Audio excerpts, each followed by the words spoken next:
incredibly exciting to be out here with all of you demonstrating for Medicare for All.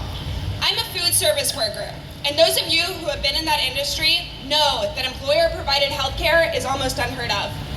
At my last job, I was lucky enough to have employer-provided health coverage. But when they covered up a COVID outbreak, I had to quit and lost my insurance. Under an employer-based healthcare system, people working in the most precarious jobs usually don't get coverage. Or when we do, we get stuck in low-wage jobs, in underpaid jobs, in unsafe jobs, and in jobs that we hate. Raise your hand if you have ever been stuck in a job that you can't stand because you didn't want to lose your healthcare coverage. That is a lot of hands.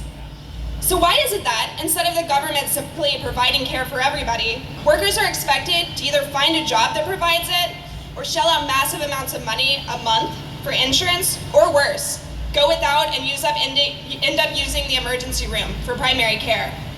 It is because we live in an economic and political system that is based on private profit instead of human need.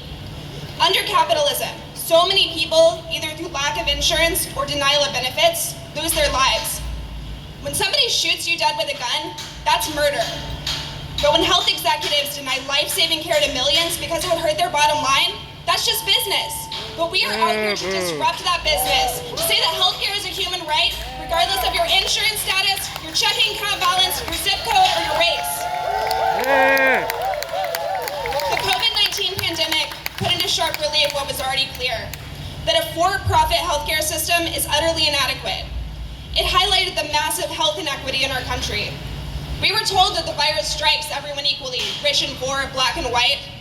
But that's not true. It is estimated that roughly 1 out of every 3 COVID deaths is linked to health insurance gaps.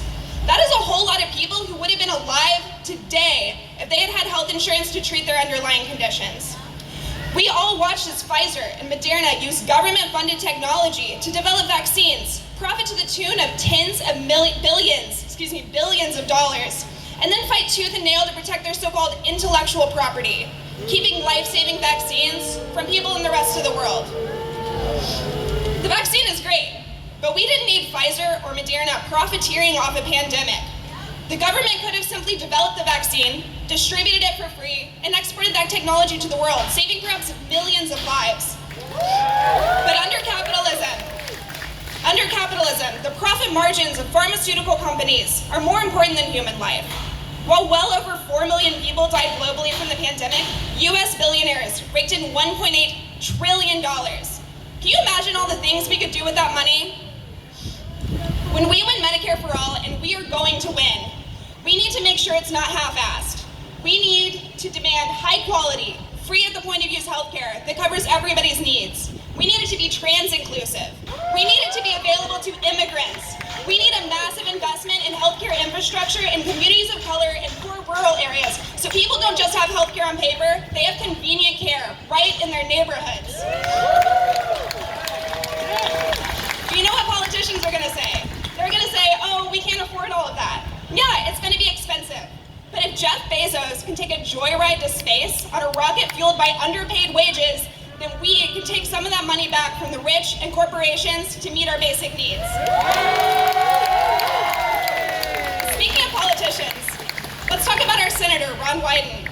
He has decided to work with so-called moderates to rewrite the Medicare expansion and the budget reconciliation bill. We don't know what's going to be in his version yet, but let me share a fun fact about Senator Wyden.